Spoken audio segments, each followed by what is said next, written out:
വിഷയവും ചർച്ച ചെയ്യാൻ തയ്യാറുമാണ്. ഇത് ഒരു തരത്തിലും ഒരു നോട്ടീസ് പോലും നൽകാതെ ഇങ്ങനെ ഫ്ലോർ റെക്കസാക്കുന്ന രീതി ശരിയല്ല. Ever in the history of Kerala legislative അസംബ്ലിയെ പറയാൻ ആഗ്രഹിക്കുകയാണ്. അപ്പൊ അതുകൊണ്ട് ഇത് ശരിയായ രീതിയല്ല. ചർച്ച എന്നല്ല ആവശ്യം, ഒരു ചർച്ചയുടെ ആവശ്യമില്ല. ഇത് മുഴുവൻ ചർച്ചതാണ്. സഭാ നടപടികൾ സ്തംഭിപ്പിച്ച് സമരം ചെയ്യുന്ന ആദ്യമായിട്ടാണോ? ആ സ്പീക്കർ അവിടെ ഇരുന്ന് പറഞ്ഞു ചരിത്രത്തിൽ ആദ്യമാണെന്ന്. അദ്ദേഹത്തോട് ഞാൻ വിനയപൂർവ്വം പറയുന്നു, അവിടുത്തെ പഴയ ഹിസ്റ്ററിയൊക്കെ ഒന്ന് എടുത്ത് നോക്ക്, അല്ലെങ്കിൽ ആ നിയമസഭാ സെക്രട്ടേറിയറ്റിൽ അദ്ദേഹത്തിന്റെ സ്റ്റാഫിനോട് ഒന്ന് ചോദിക്ക്, ഇത് ആദ്യമായിട്ടാണോ എന്ന് ചോദിക്ക്. സ്പീക്കർ തെറ്റു പറയാൻ പാടില്ലല്ലോ. ഈ നിയമസഭ തല്ലിപ്പൊളിച്ച് നോട്ടീസ് കൊടുത്തിട്ടാണോ? ഇന്ന് അവിടെ ഇന്ന് ഉറക്കം സംസാരിക്കുന്നുണ്ടായല്ലോ മന്ത്രി വി ശിവൻകുട്ടി. ഇയാള് മുണ്ട് മടക്കി കുത്തി ഡെസ്കിന്റെ മീതെ കയറി ഇതെല്ലാം തല്ലിപ്പൊളിച്ചത് നോട്ടീസ് കൊടുത്തിട്ടാണോ തല്ലിപ്പൊളിച്ചത്?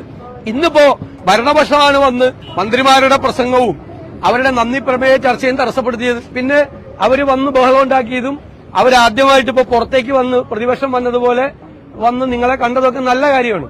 കാരണം ഇനി വരാൻ പോകുന്ന 5 കൊല്ലത്തേക്കുള്ള ഒരു റിഹേഴ്സലാണ് ഭരണകക്ഷി നടത്തിയത്. അവര് പ്രതിപക്ഷത്താവുമ്പോൾ ചെയ്യേണ്ട രീതി ഒരു റിഹേഴ്സൽ നടത്തിയതായിട്ടാണ് ഞങ്ങൾക്ക് ഇന്ന് തോന്നിയത്.